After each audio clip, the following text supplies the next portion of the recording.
प्यारे भक्तों, आज बुधवार का दिन भगवान गणेश जी को समर्पित है। आज के दिन गजानन महाराज की पूजा अर्चना व गजानन महाराज के मंत्रों का जाप या श्रवण विशेष लाभदायक होता है, क्योंकि भगवान गणेश जी बुद्धि, समृद्धि और धन, यश, वैभव को प्रदान करने वाले देवता है। साथ ही भगवान गणेश जी को विघ्नहर्ता भी कहा गया है। प्रिय भक्तों, आपका बड़े से बड़ा दुख भी गजानन महाराज पल भर में दूर कर देते हैं। तो अगर आप धन की कमी से परेशान हैं, बढ़ते कर्ज से परेशान हैं, बीमारी से परेशान हैं, शादी विवाह में आ रही अड़चनों से परेशान है, धंधा व्यापार ना चलने से परेशान है, तो प्यारे भक्तों, आज से ही भगवान गणेश जी के इस चमत्कारी दिव्य मंत्र का प्रतिदिन 108 बार जाप या श्रवण प्रारंभ कर देना। सभी समस्याएं पलक झपकते ही दूर हो जाएंगी। प्रिय भक्तों, गणेश जी का यह मंत्र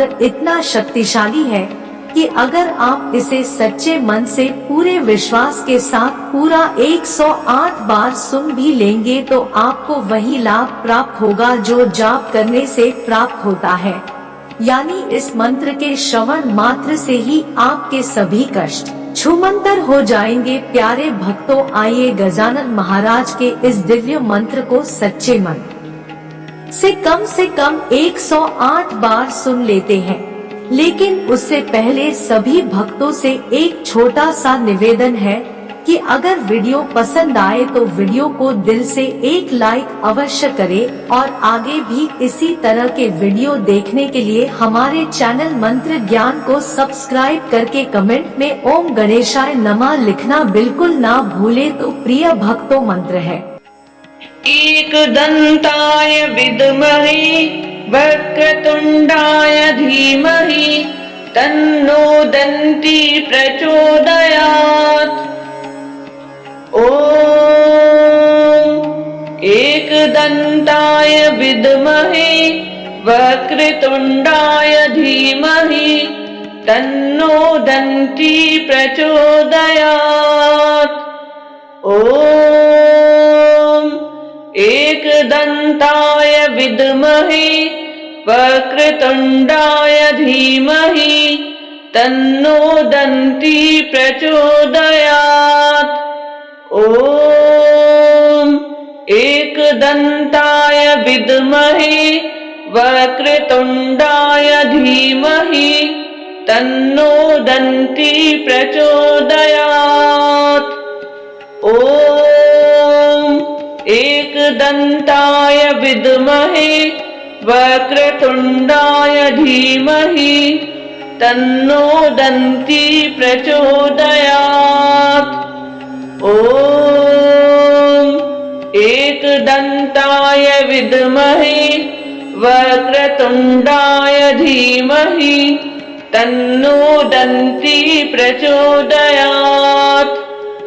ॐ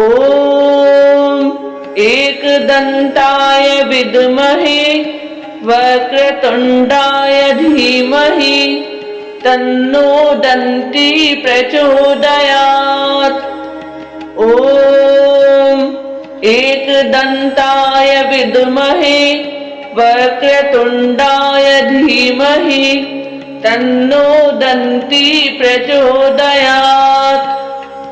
ॐ एकदन्ताय विद्महे वक्रतुण्डाय धीमहि तन्नो दन्ती प्रचोदयात्।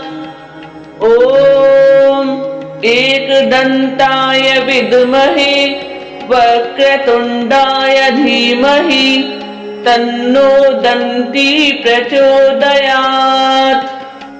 ॐ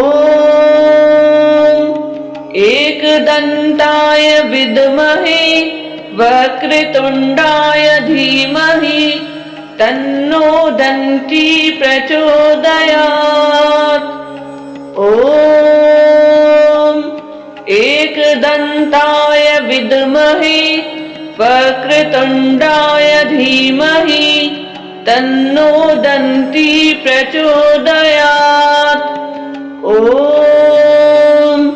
एकदन्ताय विद्महे वक्रतुण्डाय धीमहि तन्नो दन्ती प्रचोदयात्। ॐ एकदन्ताय विद्महे वक्रतुण्डाय धीमहि तन्नो दन्ती प्रचोदयात्। ॐ एकदन्ताय विद्महे वक्रतुण्डाय धीमहि तन्नो दन्ती प्रचोदयात्। ॐ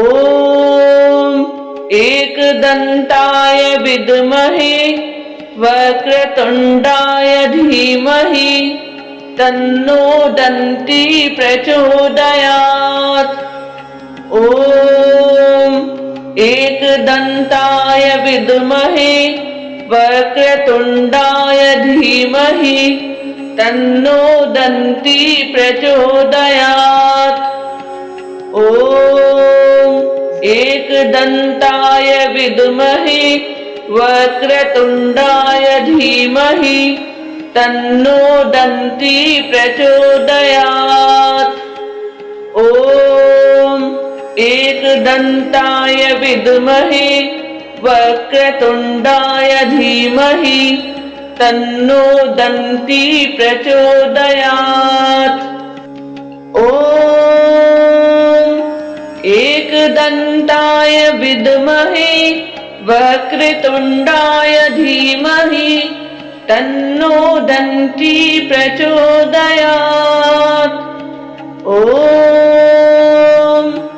एकदन्ताय विद्महे वक्रतुण्डाय धीमहि तन्नो दन्ती प्रचोदयात्। ॐ एकदन्ताय विद्महे वक्रतुण्डाय धीमहि तन्नो दन्ती प्रचोदयात्। ॐ एकदन्ताय विद्महे वक्रतुण्डाय धीमहि तन्नो दन्ती प्रचोदयात्। ॐ एकदन्ताय विद्महे वक्रतुण्डाय धीमहि तन्नो दन्ती प्रचोदयात्। ॐ एकदन्ताय विद्महे वक्रतुण्डाय धीमहि तन्नो दन्ती प्रचोदयात्। ॐ एकदन्ताय विद्महे वक्रतुण्डाय धीमहि तन्नो दन्ती प्रचोदयात्। ॐ एकदन्ताय विद्महे वक्रतुण्डाय धीमहि तन्नो दन्ती प्रचोदयात्। ॐ एकदन्ताय विद्महे वक्रतुण्डाय धीमहि तन्नो दन्ती प्रचोदयात्। ॐ एकदन्ताय विद्महे वक्रतुण्डाय धीमहि तन्नो दन्ती प्रचोदयात्। ॐ एकदन्ताय विद्महे वक्रतुण्डाय धीमहि तन्नो दन्ती प्रचोदयात्। ॐ एकदन्ताय विद्महे वक्रतुण्डाय धीमहि तन्नो दन्ती प्रचोदयात्। ॐ एकदन्ताय विद्महे वक्रतुण्डाय धीमहि तन्नो दन्ती प्रचोदयात्। ॐ एकदन्ताय विद्महे वक्रतुण्डाय धीमहि तन्नो दन्ती प्रचोदयात्। ॐ एकदन्ताय विद्महे वक्रतुण्डाय धीमहि तन्नो दन्ती प्रचोदयात्। ॐ एकदन्ताय विद्महे वक्रतुण्डाय धीमहि तन्नो दन्ती प्रचोदयात्। ॐ एकदन्ताय विद्महे वक्रतुण्डाय धीमहि तन्नो दन्ती प्रचोदयात्। ॐ एकदन्ताय विद्महे वक्रतुण्डाय धीमहि तन्नो दन्ती प्रचोदयात्। ॐ एकदन्ताय विद्महे वक्रतुण्डाय धीमहि तन्नो दन्ती प्रचोदयात्। ॐ एकदन्ताय विद्महे वक्रतुण्डाय धीमहि तन्नो दन्ती प्रचोदयात्। ॐ एकदन्ताय विद्महे वक्रतुण्डाय धीमहि तन्नो दन्ती प्रचोदयात्। ॐ एकदन्ताय विद्महे वक्रतुण्डाय धीमहि तन्नो दन्ती प्रचोदयात्। ॐ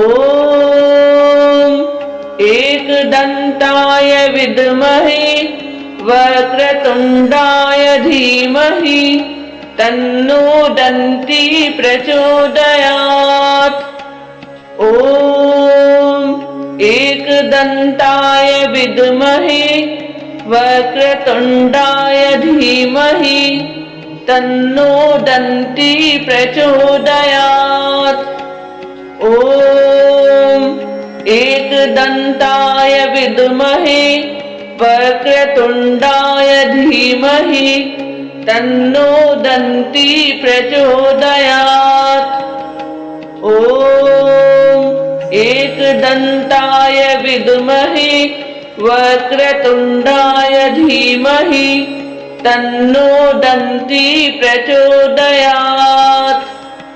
ॐ एकदन्ताय विद्महे वक्रतुण्डाय धीमहि तन्नो दन्ती प्रचोदयात्। ॐ एकदन्ताय विद्महे वक्रतुण्डाय धीमहि तन्नो दन्ती प्रचोदयात्। ॐ एकदन्ताय विद्महे वक्रतुण्डाय धीमहि तन्नो दन्ती प्रचोदयात्। ॐ एकदन्ताय विद्महे वक्रतुण्डाय धीमहि तन्नो दन्ती प्रचोदयात्। ॐ एकदन्ताय विद्महे वक्रतुण्डाय धीमहि तन्नो दन्ती प्रचोदयात्। ॐ एकदन्ताय विद्महे वक्रतुण्डाय धीमहि तन्नो दन्ती प्रचोदयात्। ॐ एकदन्ताय विद्महे वक्रतुण्डाय धीमहि तन्नो दन्ती प्रचोदयात्। ॐ एकदन्ताय विद्महे वक्रतुण्डाय धीमहि तन्नो दन्ती प्रचोदयात्। ॐ एकदन्ताय विद्महे वक्रतुण्डाय धीमहि तन्नो दन्ती प्रचोदयात्। ॐ एकदन्ताय विद्महे वक्रतुण्डाय धीमहि तन्नो दन्ती प्रचोदयात्। ॐ एकदन्ताय विद्महे वक्रतुण्डाय धीमहि तन्नो दन्ती प्रचोदयात्। ॐ एकदन्ताय विद्महे वक्रतुण्डाय धीमहि तन्नो दन्ती प्रचोदयात्। ॐ एकदन्ताय विद्महे वक्रतुण्डाय धीमहि तन्नो दन्ती प्रचोदयात्। ॐ एकदन्ताय विद्महे वक्रतुण्डाय धीमहि तन्नो दन्ती प्रचोदयात्। ॐ एकदन्ताय विद्महे वक्रतुण्डाय धीमहि तन्नो दन्ती प्रचोदयात्। ॐ एकदन्ताय विद्महे वक्रतुण्डाय धीमहि तन्नो दन्ती प्रचोदयात्। ॐ एकदन्ताय विद्महे वक्रतुण्डाय धीमहि तन्नो दन्ती प्रचोदयात्। ॐ एकदन्ताय विद्महे वक्रतुण्डाय धीमहि तन्नो दन्ती प्रचोदयात्। ॐ एकदन्ताय विद्महे वक्रतुण्डाय धीमहि तन्नो दन्ती प्रचोदयात्। ॐ एकदन्ताय विद्महे वक्रतुण्डाय धीमहि तन्नो दन्ती प्रचोदयात्। ॐ एकदन्ताय विद्महे वक्रतुण्डाय धीमहि तन्नो दन्ती प्रचोदयात्। ॐ एकदन्ताय विद्महे वक्रतुण्डाय धीमहि तन्नो दन्ती प्रचोदयात्। ॐ एकदन्ताय विद्महे वक्रतुण्डाय धीमहि तन्नो दन्ती प्रचोदयात्। ॐ एकदन्ताय विद्महे वक्रतुण्डाय धीमहि तन्नो दन्ती प्रचोदयात्। ॐ एकदन्ताय विद्महे वक्रतुण्डाय धीमहि तन्नो दन्ती प्रचोदयात्। ॐ एकदन्ताय विद्महे वक्रतुण्डाय धीमहि तन्नो दन्ती प्रचोदयात्। ॐ एकदन्ताय विद्महे वक्रतुण्डाय धीमहि तन्नो दन्ती प्रचोदयात्।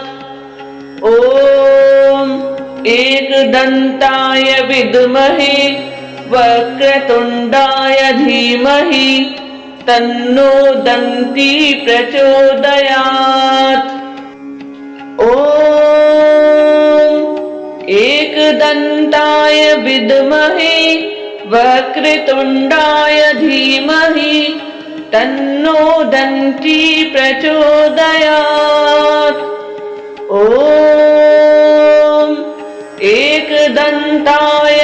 विद्महे वक्रतुण्डाय धीमहि तन्नो दन्ती प्रचोदयात्।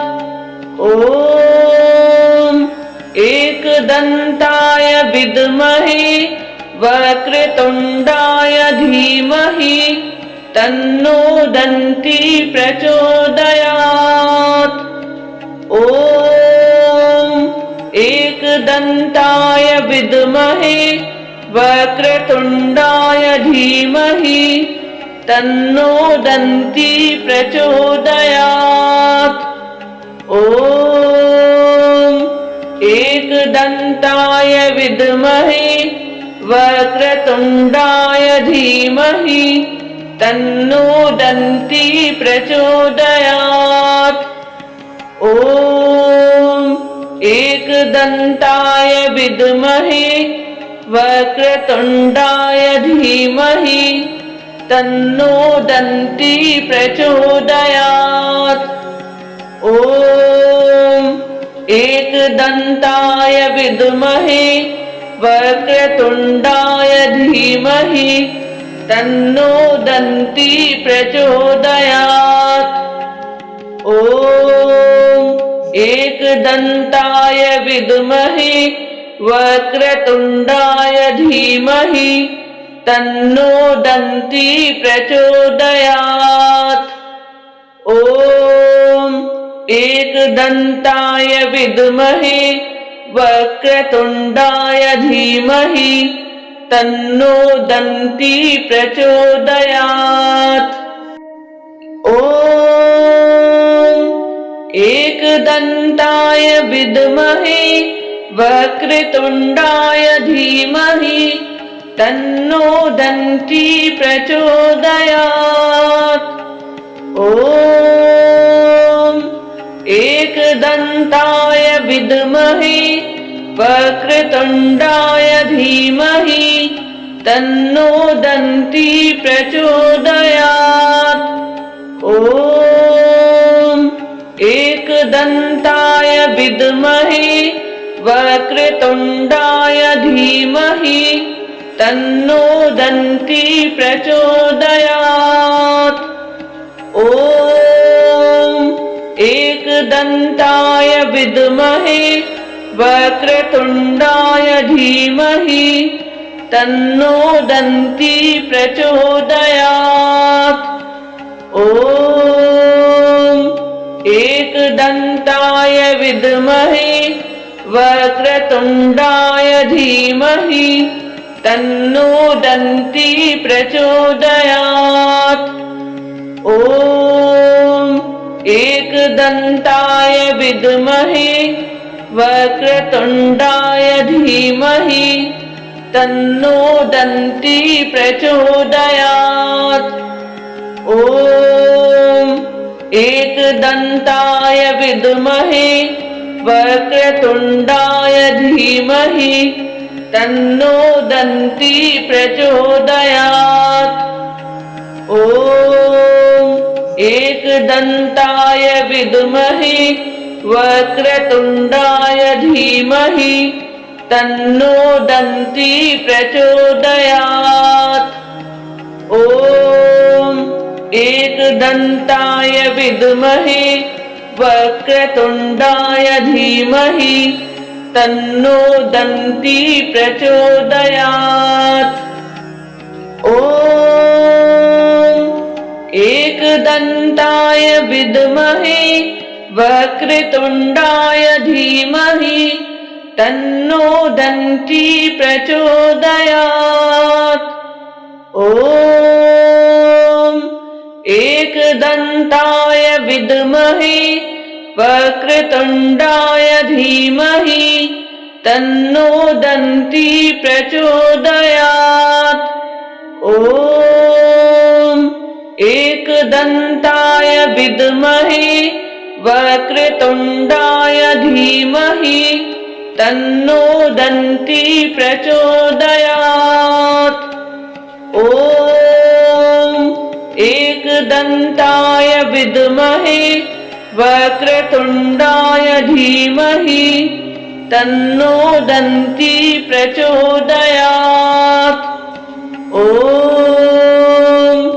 एकदन्ताय विद्महे वक्रतुण्डाय धीमहि तन्नो दन्ती प्रचोदयात्। ॐ एकदन्ताय विद्महे वक्रतुण्डाय धीमहि तन्नो दन्ती प्रचोदयात्। ॐ एकदन्ताय विद्महे वक्रतुण्डाय धीमहि तन्नो दन्ती प्रचोदयात्। ॐ एकदन्ताय विद्महे वक्रतुण्डाय धीमहि तन्नो दन्ती प्रचोदयात्। ॐ एकदन्ताय विद्महे वक्रतुण्डाय धीमहि तन्नो दन्ती प्रचोदयात्। ॐ एकदन्ताय विद्महे वक्रतुण्डाय धीमहि तन्नो दन्ती प्रचोदयात्। ॐ एकदन्ताय विद्महे वक्रतुण्डाय धीमहि तन्नो दन्ती प्रचोदयात्। ॐ एकदन्ताय विद्महे वक्रतुण्डाय धीमहि तन्नो दन्ती प्रचोदयात्। ॐ एकदन्ताय विद्महे वक्रतुण्डाय धीमहि तन्नो दन्ती प्रचोदयात्। ॐ एकदन्ताय विद्महे वक्रतुण्डाय धीमहि तन्नो दन्ती प्रचोदयात्। ॐ एकदन्ताय विद्महे वक्रतुण्डाय धीमहि तन्नो दन्ती प्रचोदयात्। ॐ एकदन्ताय विद्महे वक्रतुण्डाय धीमहि तन्नो दन्ती प्रचोदयात्। ॐ एकदन्ताय विद्महे वक्रतुण्डाय धीमहि तन्नो दन्ती प्रचोदयात्।